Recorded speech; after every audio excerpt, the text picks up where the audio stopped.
Okay, so the big season 3 What If 2-part series finale. Wow. Wow, how? Wow, like jubilation? Or wow, like what the fuck did they just shit out on the TV? Right, what did I just sit through, man?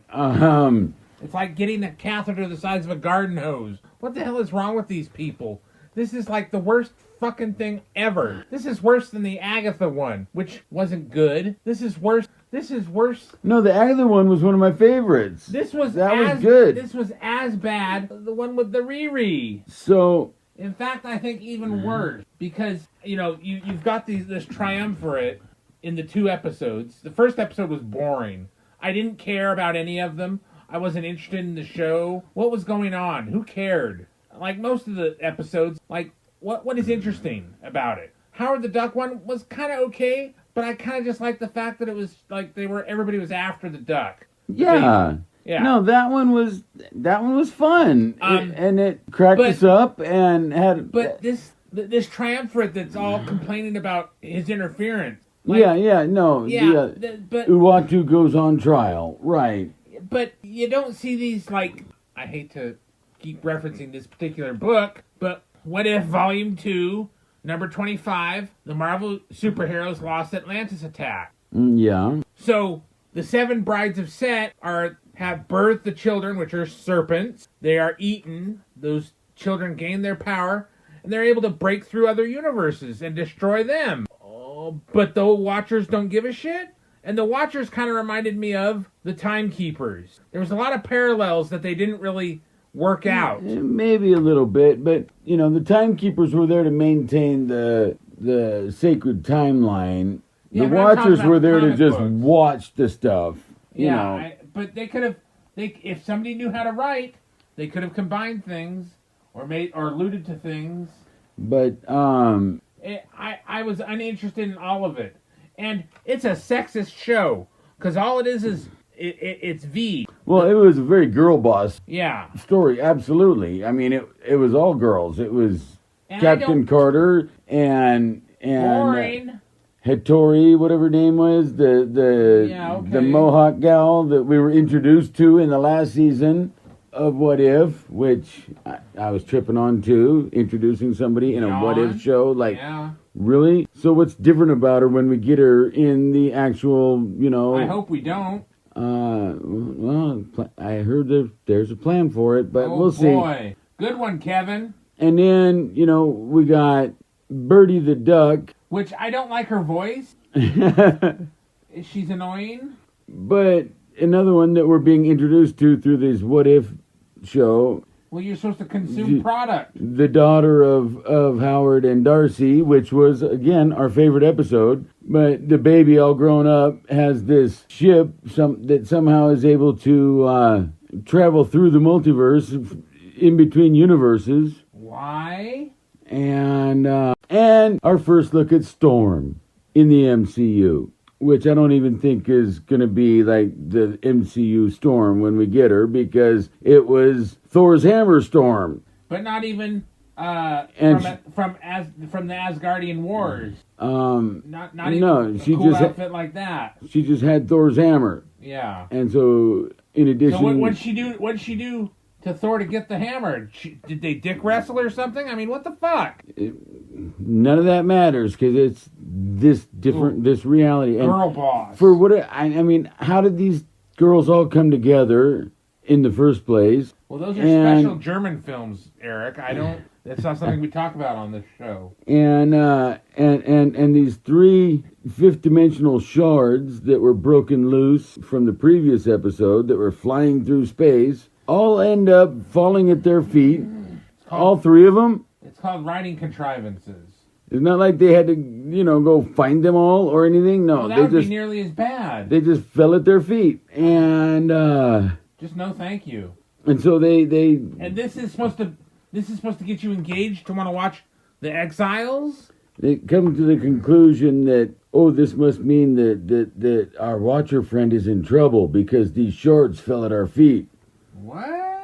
So we got to go to the 5th dimension and go see what's going on, and they have trouble getting there. They waste 2 of the shards trying to get there and failed attempts. They got 1 left, And so they decide to go find an Infinity Stone Ultron in some universe. Which you had an epiphany about, so explain your epiphany. He never, in the cradle, overheard the Watcher or whatever, and so he just stayed in his one universe that he had obliterated all the life from, and he was all alone. But it was actually Ultron, it wasn't Vision. And the one that we get, yeah, he looks like it's in the Vision's body, but no, it was Ultron who entered the Vision's body in that universe because the process of building the body was never interrupted like it was in Age of Ultron. In the Age of Ultron, right. So Ultron was downloaded into a Vision's body, and so he looked like the Vision, but it was Ultron, yes.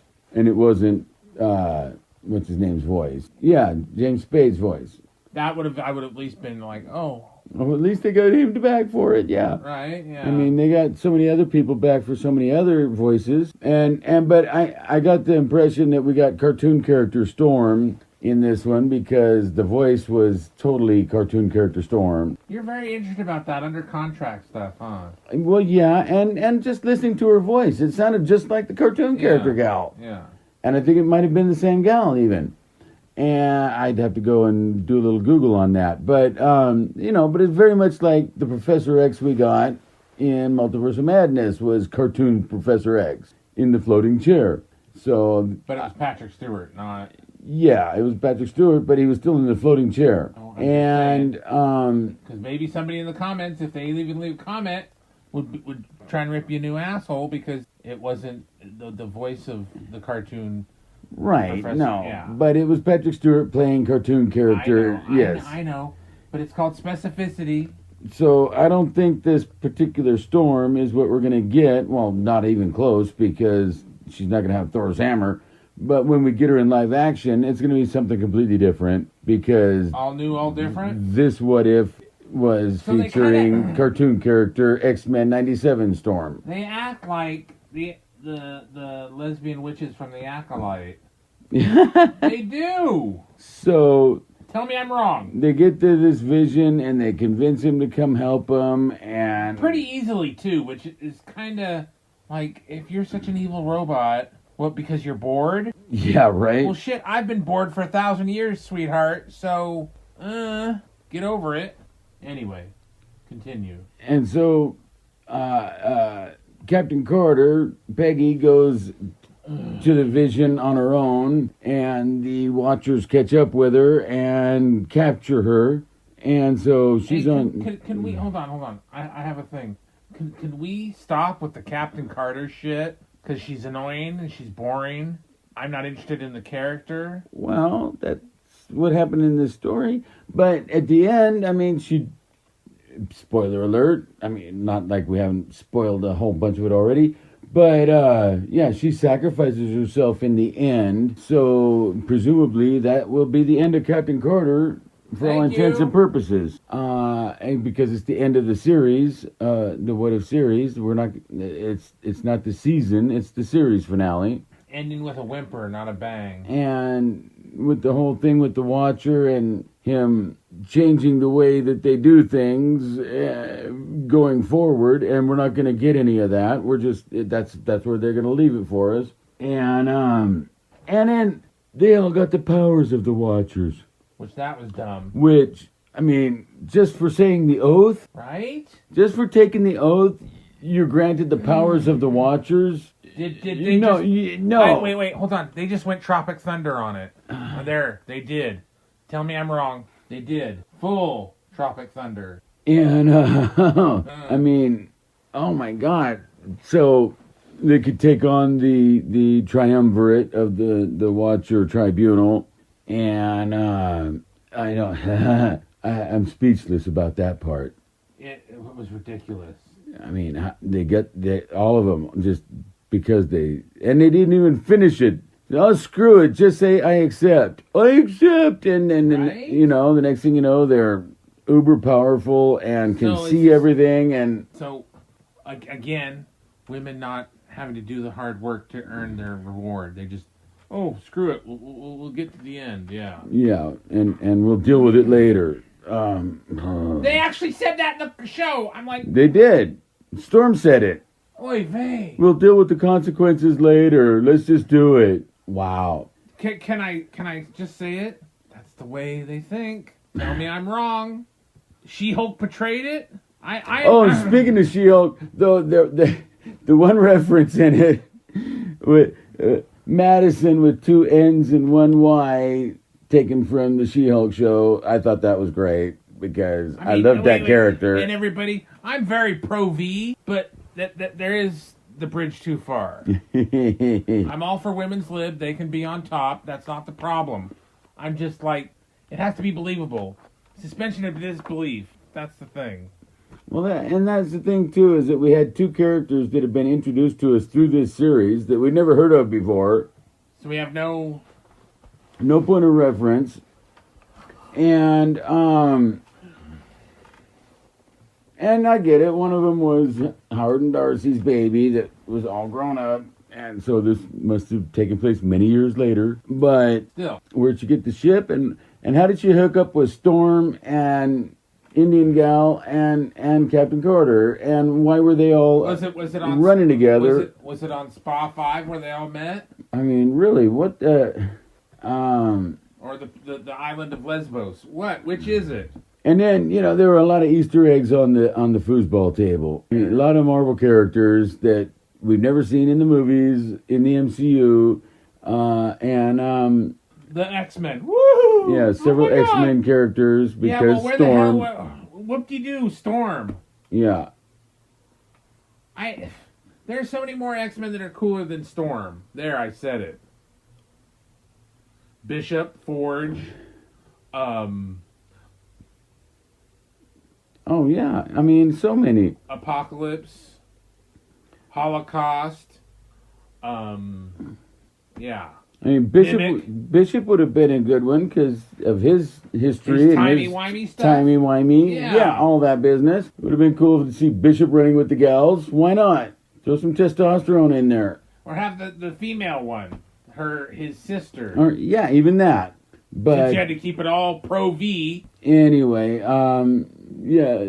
Not an acceptable thing. Just boring. Not a great finale for the series. I mean, I see what they were doing with Uatu and humanizing him and whatever else, but if that's what they're going to leave it with, I mean, no. And no, the whole season was garbage. Was underwhelming overall. Yeah, overall. There were two good ones that I can think of that I liked, which was the Agatha one of all things, and the Howard one. You're very pro Agatha anyway. Well, that, and I just love that whole Hollywood, vibe thing that, the classic 40s Hollywood with Howard Stark, and I like that one, and I like the Howard Darcy one. Besides that, wasn't crazy about the rest of the season at all. So, tell us what you think. Like, share, and subscribe.